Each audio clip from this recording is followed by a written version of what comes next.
Hi, everyone. Thank you for listening to our podcast. Tiffany and I give our all to this podcast with curating information, researching platforms, and creating a show with the best up-to-date information we can. We have a vested interest in the growth and health of your business and hope you feel the same way about us. We've joined Patreon. Become a patron for as little as $5 a month, and you'll gain access to our community, exclusive behind the scenes, speaker access, publicity for your business, webinar discount opportunities, and more. Please support us so that we can continue supporting you. Hello and welcome. I'm thirsty. Are you thirsty? I am so thirsty. For those of you who can't see us, we are drinking out of our new BBSB cups. Yes, and so these are really cool, and you will likely see us sipping out of these quite a bit. I promise. Very subtle. Yes, mine has chai, just in case you were wondering. Mine has a clear liquid in it. Yes. So anyway, and today we're going to be talking about something that is incredibly important. It is about the sale of your business and how you should prepare for it. It's going to be a lot to talk about. So could you be considering the sale of your business? Do you see an end date upon the horizon? Maybe you're seeing a retirement stage or age, and you want to start getting your ducks in a row. Maybe you don't see the value in what you're doing anymore, and you just want to get out. Whether you want to sell your business to an outside source, someone inside of the company, or a relative, there's a lot of preparation involved. And if you don't follow the necessary steps, you stand to lose or owe a lot of money. We're not planning on going through all of the steps in one episode. We're going to do this in a series of shows until we've come full circle, because we know how important this information is. We're starting with the most important aspect, which is the money, how to prepare, present, and create value. But before we begin, please note our disclaimer. This is available in both our show notes and on our website, and should be referred to before and or after this podcast. All right. Shall we get started? We shall. Okay. All right. So let's talk about, when we talk about money in business, in terms of selling a business, we're really talking about probably valuation, which is that word everybody dreads to hear sometimes, because most likely what you value your business as is not what somebody else values it at. For sure. And nothing hits you harder in the face when you decide to sell your business, and then you realize what you feel like it's worth is not what other people deem it as worth, right? We've all seen the Shark Tank episodes when somebody goes, oh, so I'm going to, value my business at this level and give you equity at this percentage. And all the sharks are like, what? No. You crazy. I'd give you $10,000 for 25%. But that is the truth, right? When somebody buys your business, they're looking at valuation very differently than you. And if you want to sell your business, you need to get with the game and understand how your business will be seen, because ultimately, if you want to sell, you need to know how to sell it properly.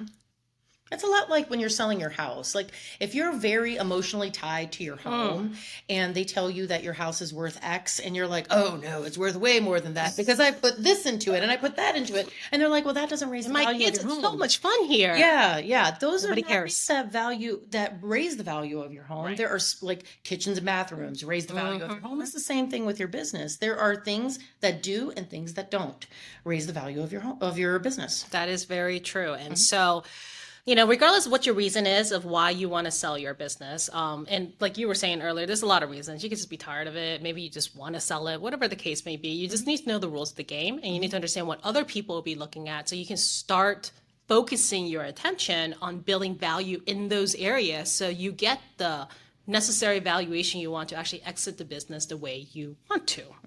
So there's quite a few factors, but I think I boiled it down to about 8 factors, just kind of in a summarized form. So factor number 1 is, I know you'll like this one, financial performance. Oh, yes. Yes. Of course, revenue, profit margins, cash flow, all that good stuff means so much when you're trying to sell your business.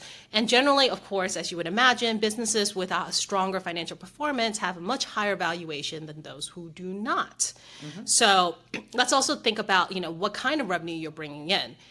recurring subscription-based revenue are usually valued higher than, say, if you go out and your services is basically to customize whatever solution to whatever your customer wants. You may be making a lot of money, but when it comes to valuations of selling your business, you may not get the value that you want per se, because it's not a predictable source of revenue, which as a buyer, hey, that's the type of business I would want to buy.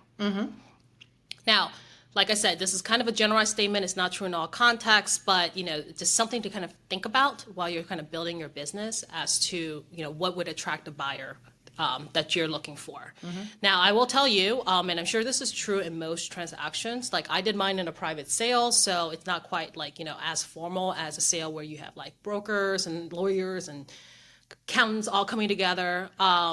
But regardless of which, whenever you start a sale, the first thing a buyer asks for is a copy of your financial statements. Like straight out, that's the first thing anybody ever asks for. And if you can produce one relatively quickly, or if you can't produce one relatively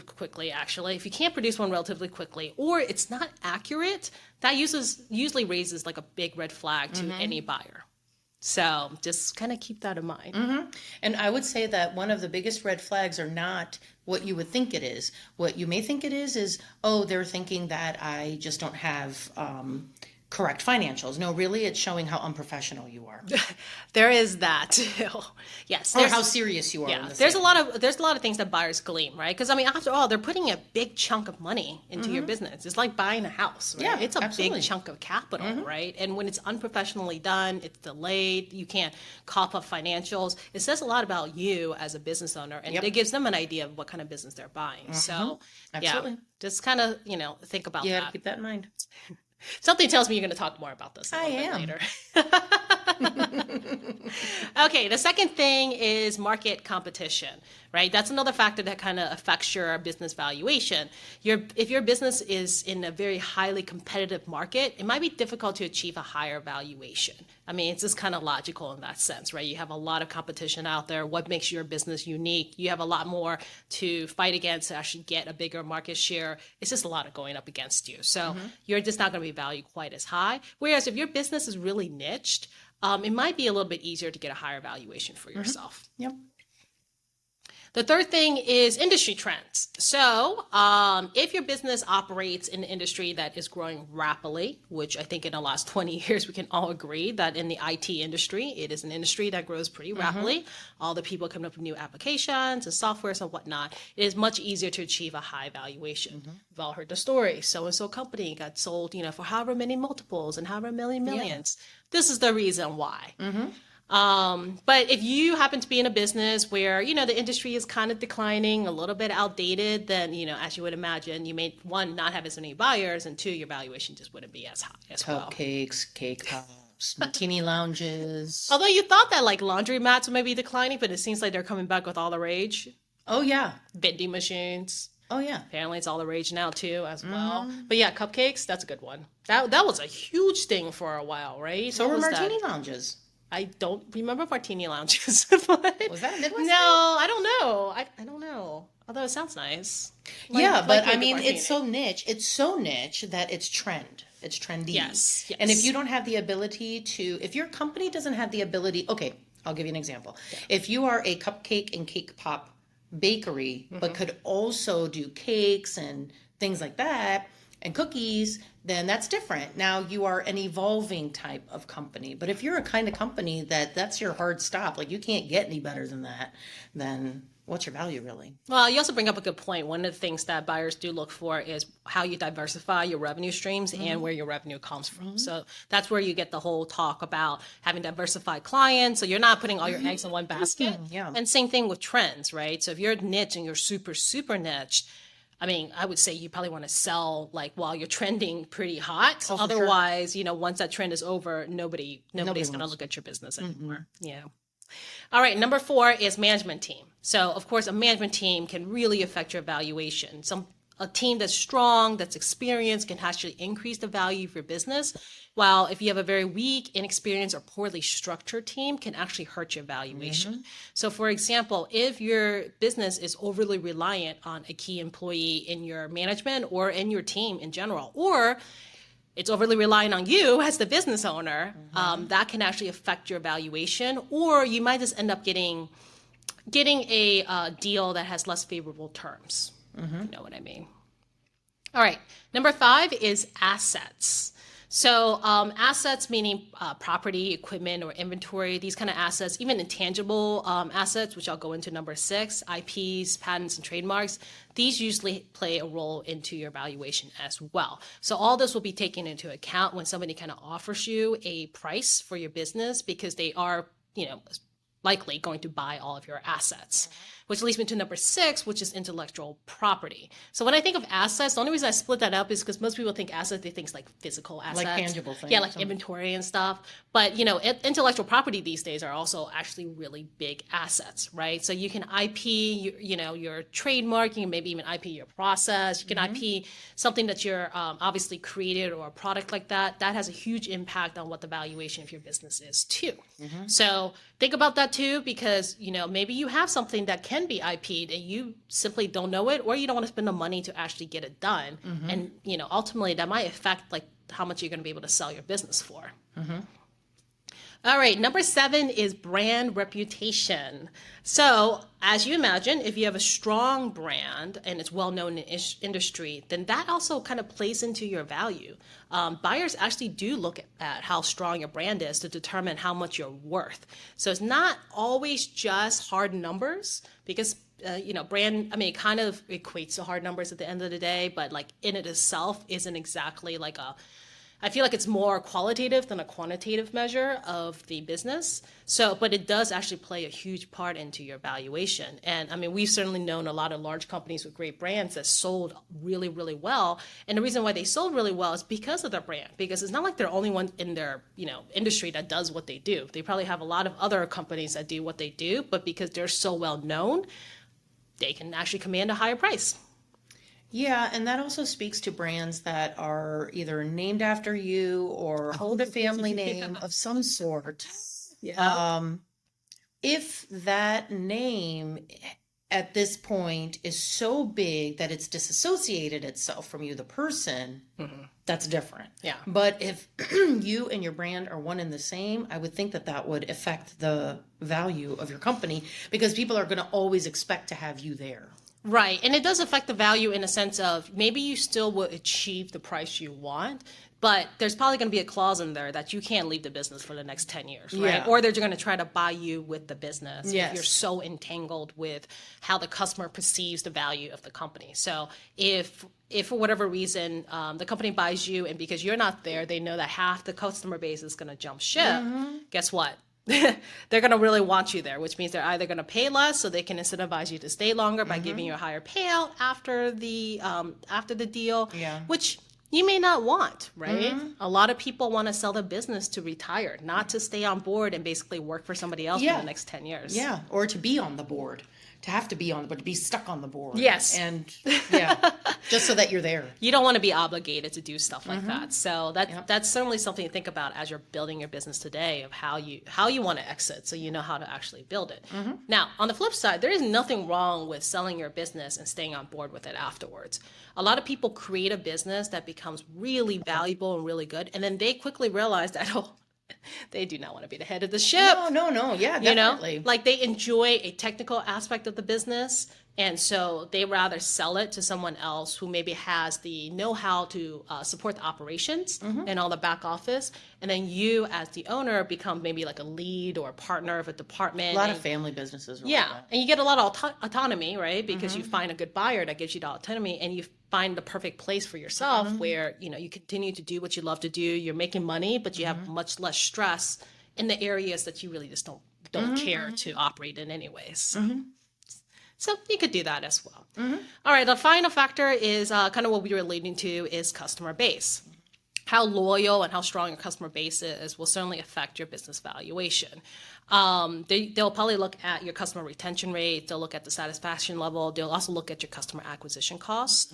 I would say that a lot of small businesses actually have no idea what most of these measurements are, but it is something that you want to think about measuring. not just because you want to sell your business, but it is good metrics for you to just For know. sure. And also, just so you know, that it's generally called churn. Yeah. Just in case someone says that to you, like, what is your churn rate? And you're like, I don't know. That's what that means. It's like basically, what is your turnover rate? What is the rate at which people become a client as opposed to not being a client anymore, or whatever, if that's something you can measure. Or even, I guess, if your company is mostly transactional, like say it's a convenience store, Sure. or something like that, where there's really no clientele, Right. I would imagine that it would be more measured through the money it makes. Yes, yeah. It just depends what industry you're in, right? And if you're in a service-based industry, like both of us are, then certainly this has a lot of merit, right? The churn is basically how often do your customers turn over? And in our service-based industry, retention is everything. Customer acquisition cost is typically a lot higher than retaining and upselling a current client. And a buyer would want to know is, how loyal is your customers to you? Or are we going to end up buying this and spending a lot of money trying to acquire new clients because you simply didn't have that in place already? I will tell you that when I was in negotiations to sell my business, my buyer actually asked me for a list of my clients, and they actually called the clients for a frank conversation when we were really close to closing to make sure that, one, they're real. Oh, wow. Yeah, and they're actually happy and they're satisfied. And we did this all in confidence, of course, yeah. right? Because we, obviously we hadn't signed a dotted line, but this was like the very last step, like almost right before we're going to sign the dotted line to make sure that that's, that they're real. And that actually makes a lot of sense. Later on, I'm going to tell you a lovely story that you probably heard of in the news of somebody who didn't do that. And now they're in a lawsuit because they bought a whole bunch of fake clients. I know who you're talking about. There's a couple examples There's of a this. few. There's like 3 going on that I know of right now. That's true. There's a couple examples of this, but this one kept popping up recently, and I was like, oh, that seems relevant to what we're talking about today. So the last piece I'll leave with is you've probably heard when you're talking about selling your business and in terms of like revenue and performance and everything, you've heard of multiple being used all the time. That is definitely a common way of valuing your business, especially for a privately held business, which is to use a multiple of earnings. So usually it's like pre-tax kind of measurement, and they'll use something like seller's discretionary earnings. They'll look at things called EBITDA, which I'm sure everybody's heard of more than once. So earnings before interest, tax, depreciation, amortization. You also do adjusted or normalized EBITDA, which is way too complicated to get into in this podcast. You also hear things like discounted cash flow. Again, a lot of this varies depending what industry you are in.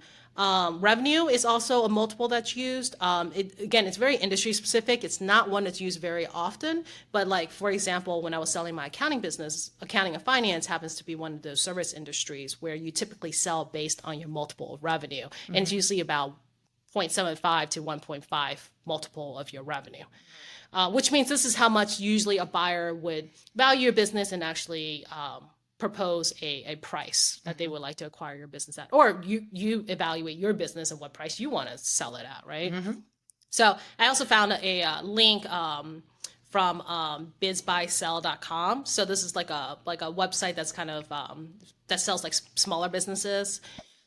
So like they actually have a nice little chart of what the common multiples are for the different industries and whatnot. So we'll pop that in the show notes, and that way you can take a look through, and just things that you want to think about as you're also like looking at your business. And maybe you should start, I would recommend if you want to sell your business, you should just start evaluating it and analyzing it as you would if you were a buyer. Yeah. I kind of feel like you should do that even if you're not planning on selling your business anytime soon. I agree. Or not selling your business at all. I know that I've already been doing a lot of the things that you're talking about. Yeah. Not because I anticipate selling it, but because it's important, I think, to know as an owner anyway. Like, would you buy this business if it were to be for sale for you? That's how I run my company. And to be honest, I do that for the sake of whomever is going to take over after me. It's a solid business. I mean, these are all metrics that I think any business should be looking at, even if you're not going to sell. Whatever your end game is, it's important to look at these factors anyways from a critical eye, because I feel like it helps you kind of step out of the emotional pool of, building, putting all the sweat equity and blood and tears into your business. Like this kind of helps you step out and kind of look at it from a very unbiased, critical eye. Yeah. And help you, make changes as you need to. For sure. To build an even stronger business. So I'm going to dive in a little bit deeper about how your books should look. So even if you're not planning to sell your business for a while, or if you should keep your books, you should just definitely be keeping your books like a tightly run ship. This is good for so many reasons, like budgeting, future cash flow forecasting. That's the reason why I do it, because it helps me know what the health of my business is.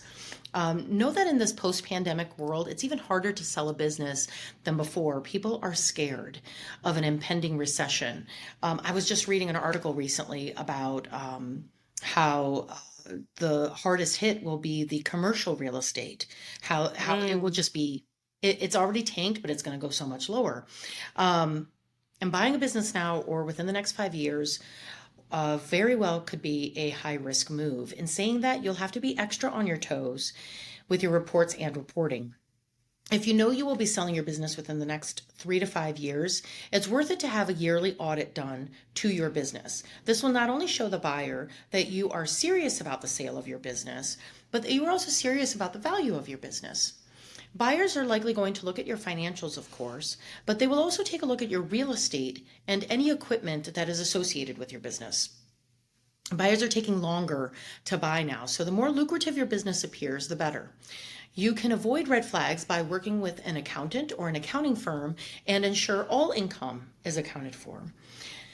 This goes without saying, but most definitely keep your family, cars, and boats, and anything else that is personal off your your business books. All that mileage and gas you keep trying to run through and your family vacation, lodging. Yeah, once they go through due diligence, all this will be uncovered.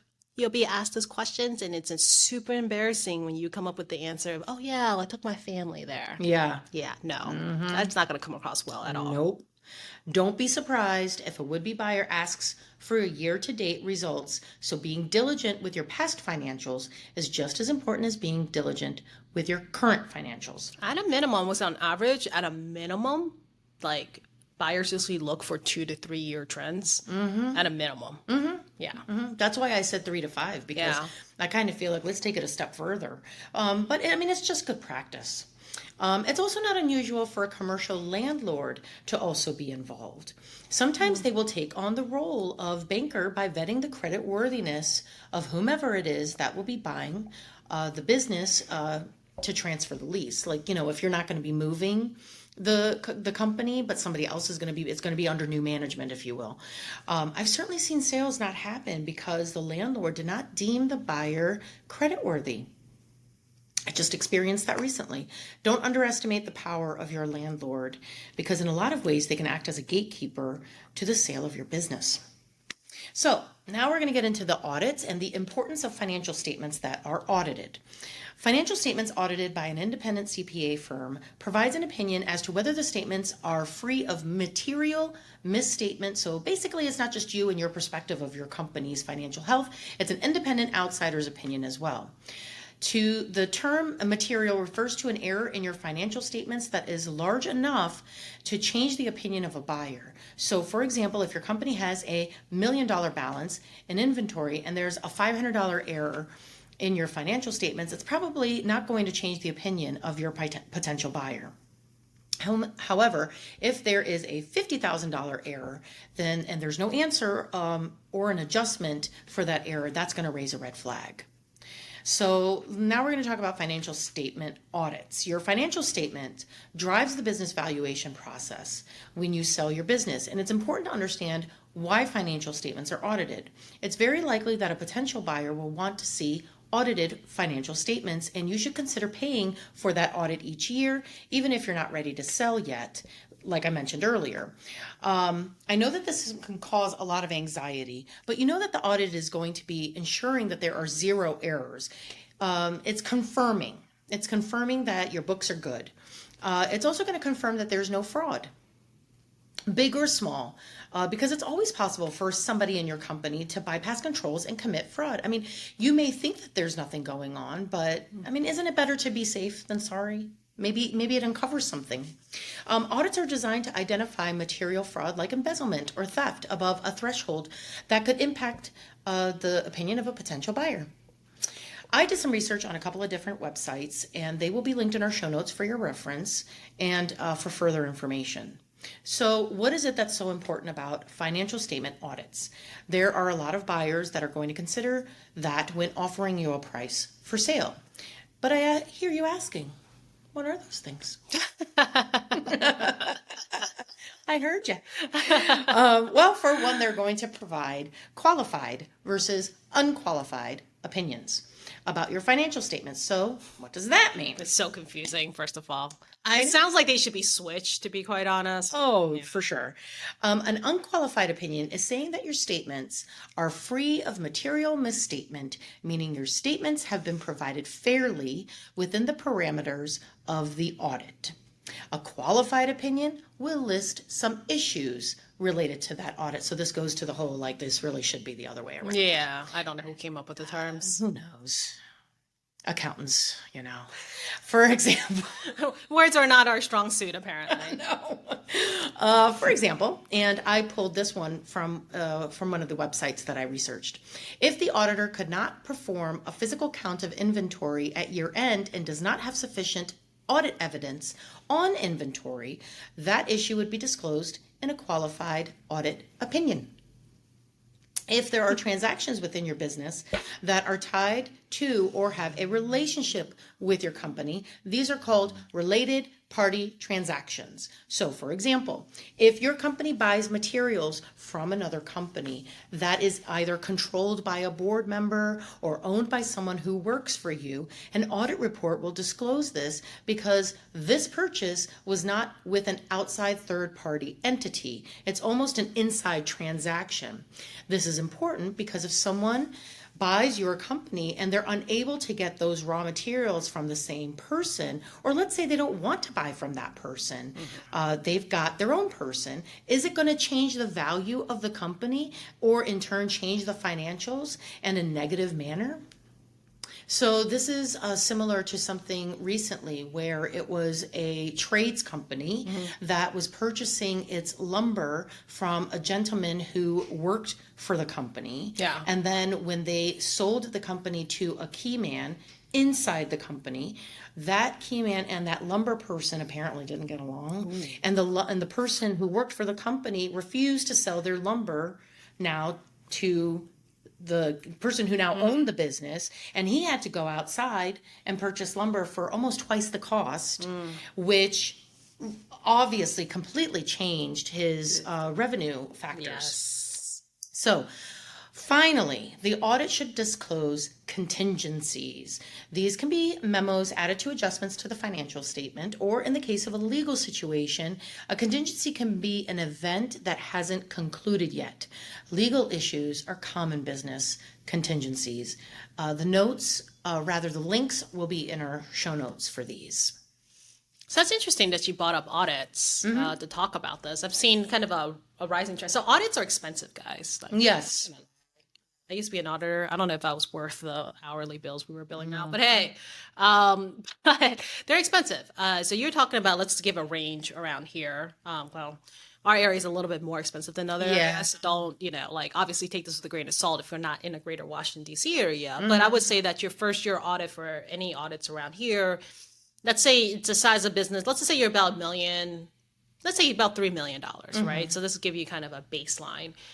First year audits, you probably will be $15,000 easy at a minimum. Yeah. Right. It depends on how reputable the company is. And sometimes it depends on how big your company is and how big of a sale you want. The reputation, like we were saying, the reputation of the accounting company doing it will also give a certain level of weight to the report that's being provided. So what, a minimum of 15,000? I mean, it certainly can go up as high as 40 and 50,000. Again, it depends on the size of your company and complexity. But for a $3 million company, I would say you're probably in a pretty good $20,000-$30,000 range. And that's for 1 year.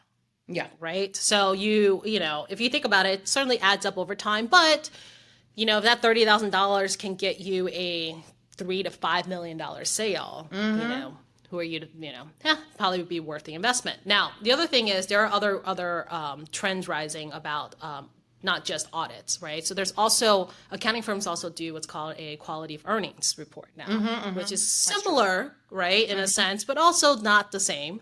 Audits are very rigid. Yeah, they do a lot of testing. Yes. It is, and you're right. There's a lot of compliance. They measure you against GAAP, U.S. GAAP, which is the generally accepted accounting principles. So it's very rigid, but the great thing about it is that GAAP is, just think about like trying to create like a universal language for all of accounting and all the businesses, right? So they say accounting is the language of business, right? So this is like a universal language, so that when people see that they see like audited financials between two companies, they know that there is common assumptions and common rules that's being played in order to provide those reports, right? And so that gives you a certain level of comfort that what you're looking at is verified and there. So the quality of earnings is similar in a sense that it provides some kind of comfortability, because it's an unbiased third-party firm coming in and doing like a review and analysis of your business, but it's also set up very much like the report is so much bigger than an audit report. It talks a lot about the business. It's really done to help businesses sell, right, and help like certain parts of business shine in that sense. And not that much less cheap. It's a little bit cheaper than audit, but not that much less cheaper. So just be aware that there's some money you'll have to put into this, right? Well, but I do feel that it's worth it. If you've got a company that is worth a few $1 million, to me, that's chump change to pay for 3 years or, up to 5 years. Yeah. When you're looking at a huge sale, I mean. So it depends too. Like, if you're looking at a smaller sale, right? So these days, like, it takes a lot of money to sell. It takes a lot of money to earn from a sale of a business for you to retire forever. Right. So, yes, I know we hear about that all the time in the news, but guess what? I mean, honestly, they represent like 1% of the entire businesses in the United States, right? We just hear about them more, so we think it's very common, but it's not common. Most sales are way less than what you hear about in the news, right? And there's a lot of sales of businesses under $1 million. There's a lot. You just don't hear about them because it's not popular to talk about, but it's not such a great story for news channels to pick up on. But there's a lot that happens then. So if you're under $1 million, maybe you don't need to do an audit. Maybe you don't need to do a quality of earnings because it's so expensive and you're not talking about that many dollars. But having a professional accounting firm actually put together your financials or keep up with your books would also say a lot to a buyer when they see that you're serious and that what they're looking at is probably far more accurate or, done in accounting language than it would be if you or a family member. You, a family member, or somebody who's doing it for free or for a very cheap price, would do, right? And they expect a certain level of accuracy when it comes to these financials, because why wouldn't you? If you're going to buy this, it's like if you were going to spend money buying something else, you kind of want to kick the tires and make sure that's right. So, yeah. All right. So let's get to the raw truth, where we each share our own gritty experience with today's topic. We want the listeners to know that success isn't easy, it's not pretty, and it's certainly not a straight line. We hope you will hear our cautionary tales and learn from them. I apologize for my sniffling. Pollen season. It's horrible. I don't have allergies, but my gosh, just a lot of pollen. So it's like backing up my sinuses. Trying to keep from hacking, so I'm holding it together. Sorry for that. I was like, I can't help this. Okay. All right. So the raw truth for me is, I think we've talked about this, right? So having gone through like a private sale, I did a lot of homework in terms of like strategy and figuring out how to build the business for a sale. And one of the things I did, which I don't think I did enough of, because, it's hard to gauge the experience of something, especially if you haven't gone through it yet, right? So I knew it was coming, and I thought I was prepared, but then after going through it, I realized I wasn't as prepared as I thought I would be, right? So anyways, long story short is what I'm talking about is just the mindset, right? So the great thing is I started early with the end in mind, which is I'm just going to sell the business. So it really clarified my strategy along the way. And I was emotionally preparing myself to actually let go of my business, which is really helpful because it's really helpful because it helped me kind of see my business as like a separate entity from myself instead of an extension of myself, which is something I think a lot of small business owners kind of fall into pretty early on and find that it's really hard to get yourself out of that trap.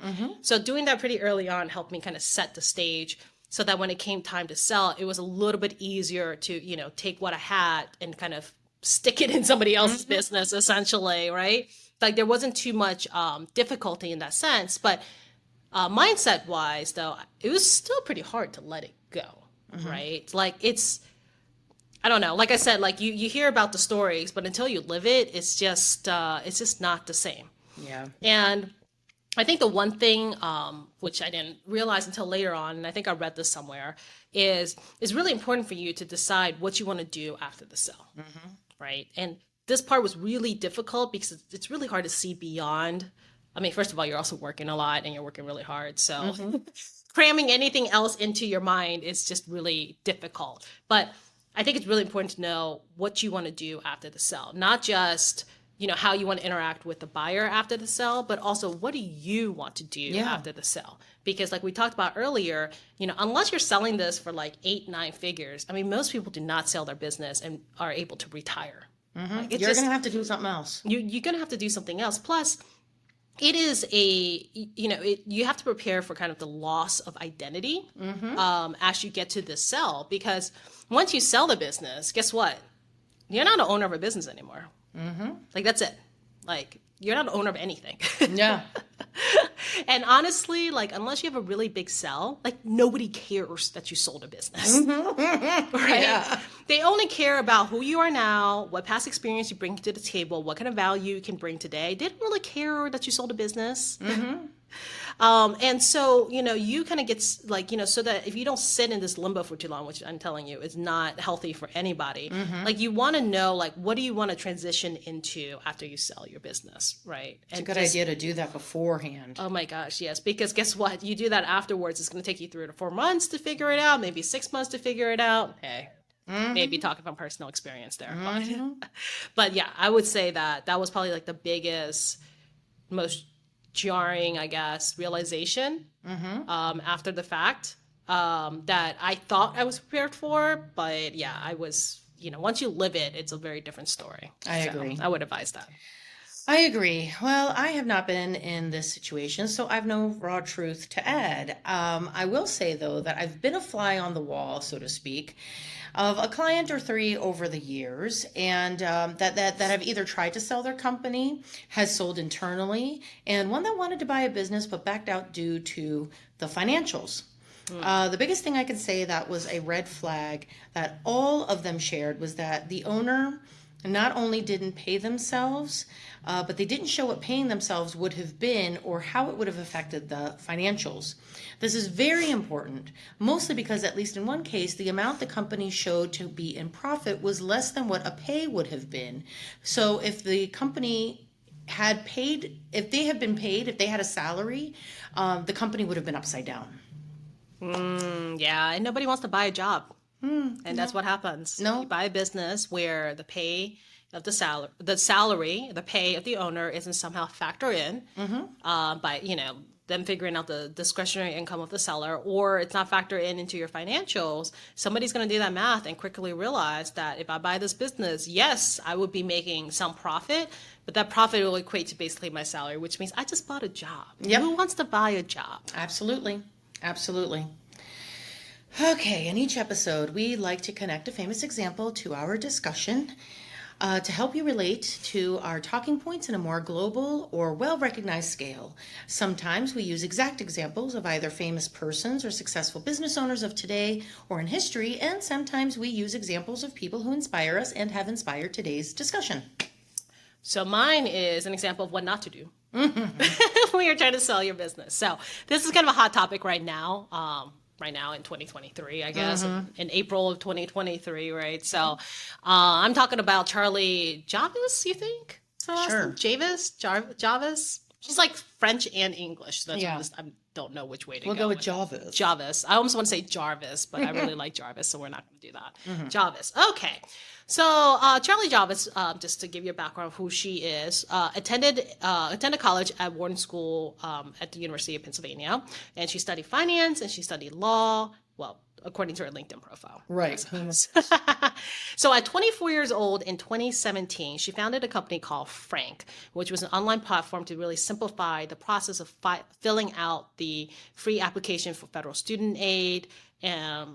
That is, so it's basically helping students get like student aid and basically simplifying the whole process of applying for student aid.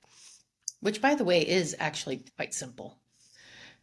I've had to do it for my older child and now my younger child, and it's really not as hard. I don't know how difficult it was. I feel like in the early 2000s it was a little complicated. Maybe it was right, complicated, but I think that's also before there was a lot of scrutiny when it came to a lot of these financial aids and stuff. But I mean, this was 2017. This was not that long ago, so I'm not really sure how difficult it was. But I'm not here to judge. But because you've actually done it recently. Yeah, I did it. I guess I did it in 2019. So 2018, 2019 is when I filed for FAFSA for my daughters, and it was very, very simple. Okay. Well, but apparently, she claimed that she had some real world experience with financial aid and really struggled to pay for college. Although, it's kind of ironic now because she was also listed one of those 30s under 30s on Forbes magazines on the finance list. And part of her profile said that she grew up in like a very affluent Westchester County of New York, and she rode horses and attended French American School of New York. So, okay. Which one is it? Which one is it, right? Also said that her father worked at a hedge fund. Her mother was a life coach. And but regardless, she said that her mother and her really struggled when we were talking about financial aid and really had tough conversations, grueling, emotional, as she would say, with financial aid officers when it came time, I guess, to paying for her college education. So she said that she started the company with a rebellious spirit and a big goal that students should just pay less for college. Anyways, so she started her company Frank in 2017. In about 4 years' time, Frank became the leading and fastest growing college financial planning platform that served over 5 million students in more than 6,000 colleges. Wow. So around this time, as one of the chief executives, she set out to actually sell Frank and caught the attention of JP Chase, the bank. So, like we said, what did JP Chase do? JP Chase said that they needed to verify that her company had the 4.25 million customers that it claimed to have. So, now, I got to give it. JP Chase was doing the right thing. If somebody is coming after you for fraud, you can't get around fake stuff, right? So when they were asked to basically verify these customers, what Charlie Jarvis did was she asked her company's director of engineering to create an artificially generated data set. Which, to that engineer's credit, refused to do. So then she went outside and hired an outside data scientist to basically create a synthetic data set that she purchased for $105,000 on the open market for real information of real students that she can then claim to be part of her 4.25 million customer base. I wish our listeners could see my face right now. This is also a great reason for why you should tune in to our videos instead. Yes. So, soon to be on Spotify and already on YouTube. So JP Chase, of course, not knowing that, what they verified was not correct, agreed to purchase the company for $175 million. And what happened was once they took over the company, they realized that, oh, crap, none of this is real because a lot of the results they were trying to get from like a marketing campaign for these users generated very little responses, which didn't make sense. And so as they looked into it, they realized that, oh my gosh, they didn't exactly buy, they bought a lemon? Lemon? Is that the right way to put it here? They bought a lemon. Yeah. So just to give you an idea of the size of the deal, so according to the SEC, the $175 million acquisition meant that Jarvis received $9.7 million directly in stock proceeds millions more directly through trust, and a contract entitling her to a $20 million retention bonus as a new employee of JP Morgan Chase. That's one juicy deal. Delish. So, as of today, Jarvis was charged with 1 count of conspiracy to commit bank and wire fraud, 1 count of wire fraud affecting a financial institution, and 1 count of bank fraud. For each of these counts, she is charged with carries a maximum sentence of 30 years in prison. She also faces 1 count of security fraud, which carries a maximum sentence of 20 years in prison. And as of today, which I think literally as of today or yesterday, she was out on $2 million bail and has agreed to electronic monitoring and curfews, and also has been told that she is not allowed to talk to any of the investors of Frank while this is being decided what her fate's going to be. She can't hate the play or hate the game. The thing is, I think she knew the rules of the game. She was just trying to play the rules of the game. Don't play the game unless you know you're going to win. Ooh. I know. Well, I am going to be on the flip side of that. My famous example is Indra Nooyi. She is an Indian-American business exec and former CEO of and chairperson of PepsiCo. Also a lovely speaker. I've seen her a couple times on the YouTube,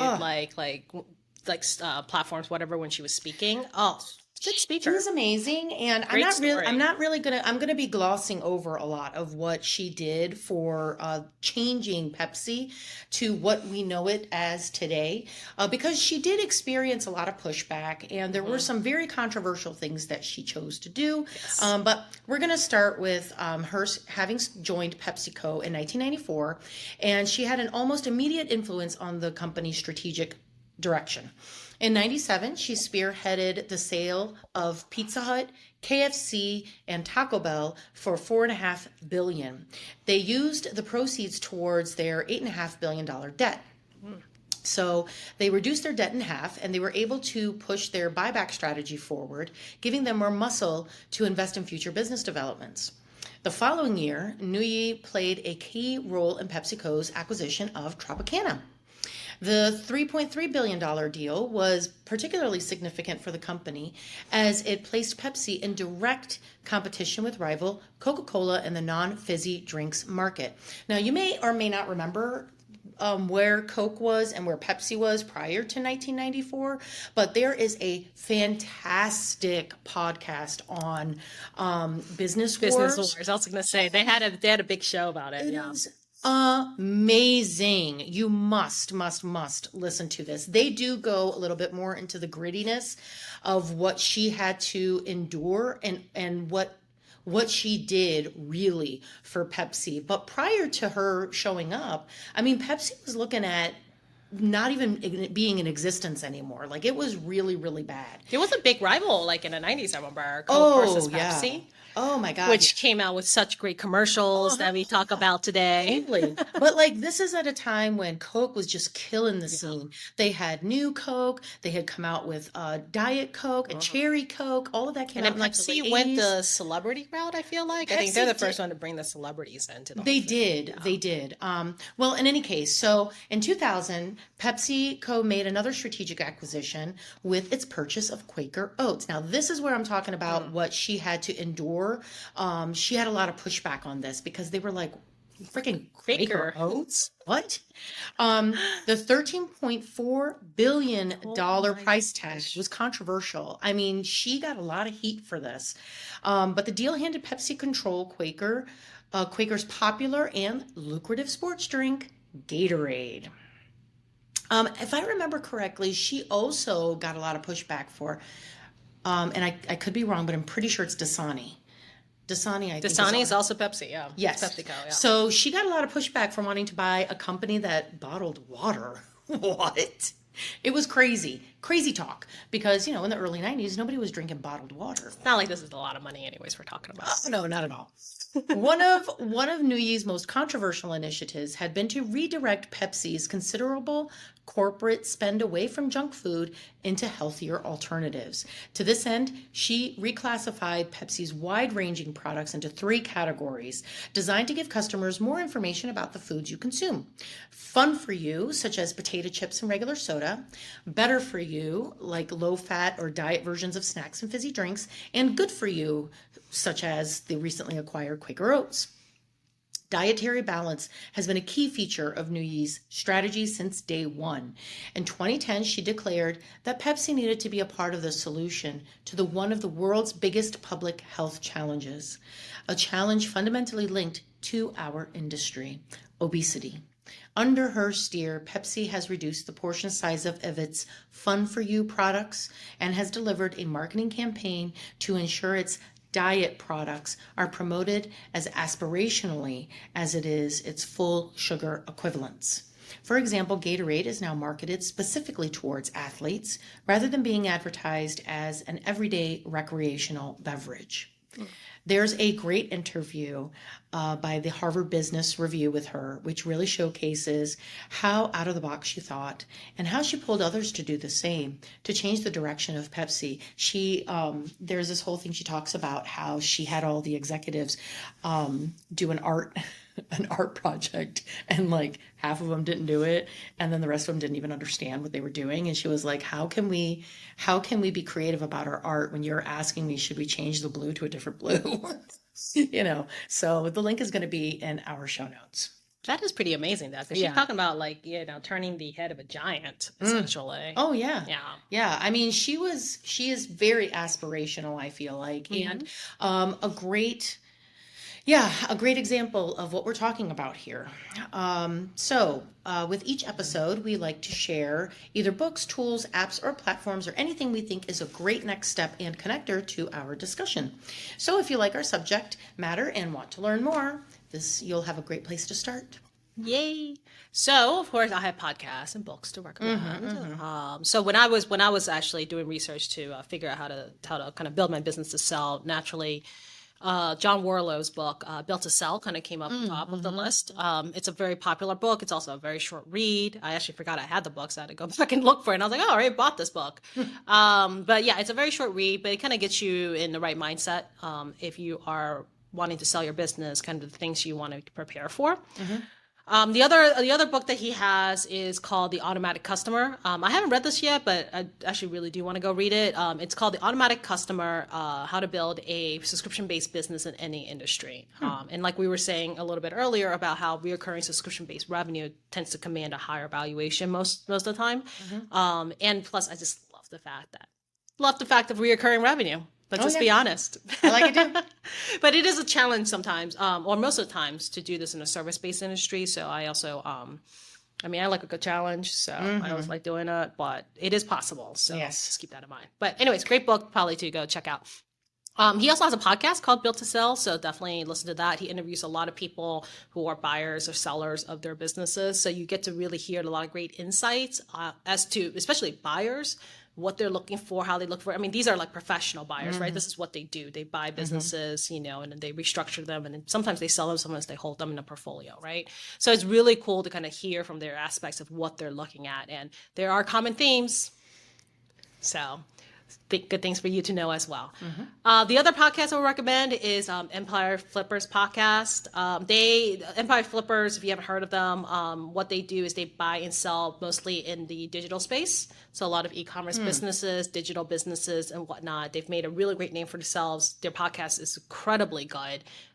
Yes, I understand we're talking about digital sales of businesses, but still the concept and the framework is largely the same. And then last but not least, there's another podcast. So I don't think this guy's as well known.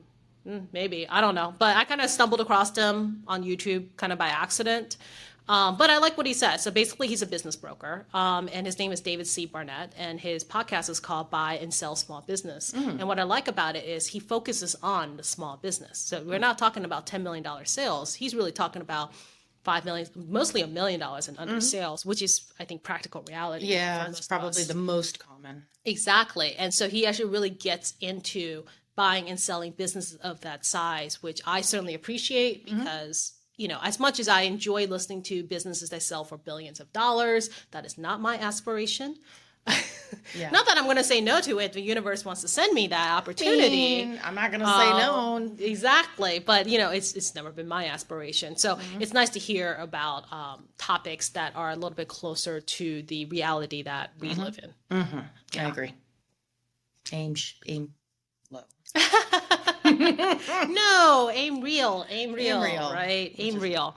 So of course, as you would imagine, business brokers are helpful, right? So if you want to get a business broker, you should find one that works for your size of businesses, right? Otherwise, the fees will get a little expensive. And there are a lot of brokers who are kind of specific to smaller businesses versus the really large ones.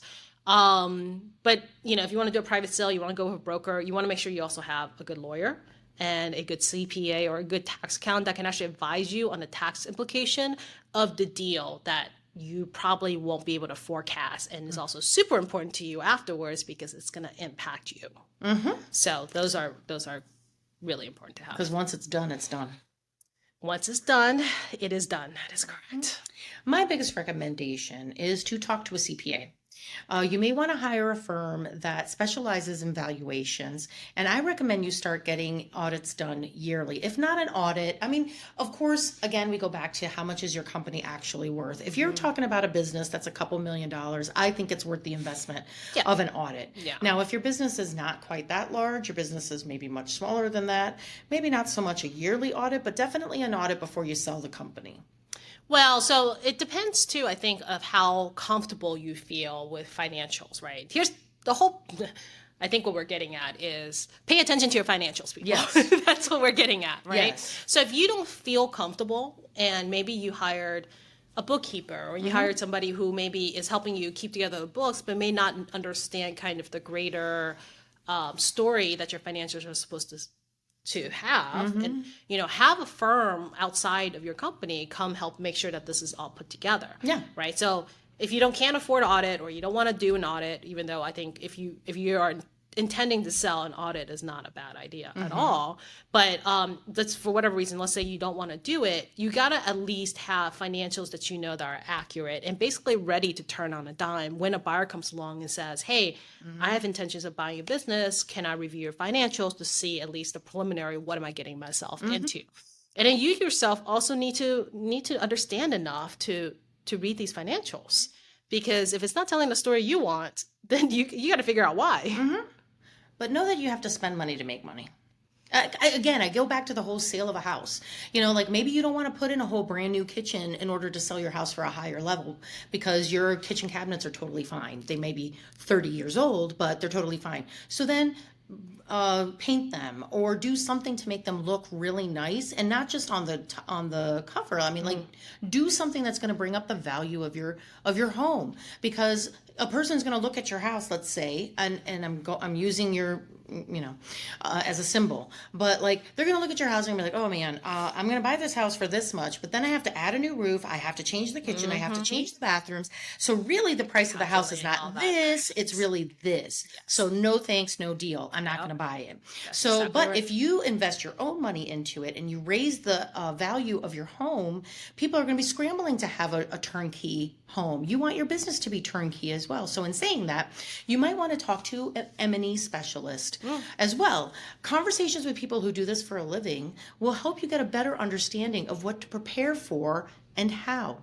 Exactly. Like if you're new to buying a home, or you're new to flipping a home, let's just even say, right? Like just anything about a home, right? You don't know where the value is. You don't know if adding, like, okay, well now we have HGTV, so this is a little bit different, yeah, or whatever. Yes and no, but but you probably don't really know where to add value into your home. Like, should you finish the basement, or is that more important than the kitchen? Is that value more than the bathroom? You don't know this, and so you may spend a lot of time just kind of running yourself in circles. Whereas if you just talk to an M&E specialist, which most of the time they're open to have a conversation because they would love for you to be a customer in the future, they can point you in the right directions of what you do, where you need to add value to your business, for your industry, for your type of exit. So at least now you know what you're aiming for, and you're not blindly just trying to figure it out on your own. I think that's the key. That I think is worth the best. That to me is worth the investment. Thank you.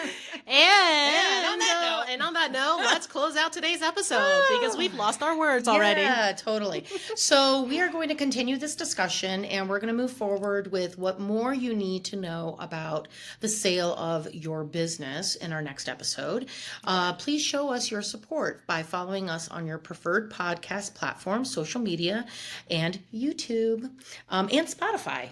So yes, we can finally upload videos to Spotify now. So please leave a comment, please leave us a review, because that's what keeps the platforms promoting us. And, we need their help because we're on their platform to help promote us, as well as all the promotion we do ourselves. And of course, the promotion that hopefully you're kind enough to share our episodes out there with any friends that you think will find it interesting. And I'm doing my best to keep our Instagram up to speed and up to date as well.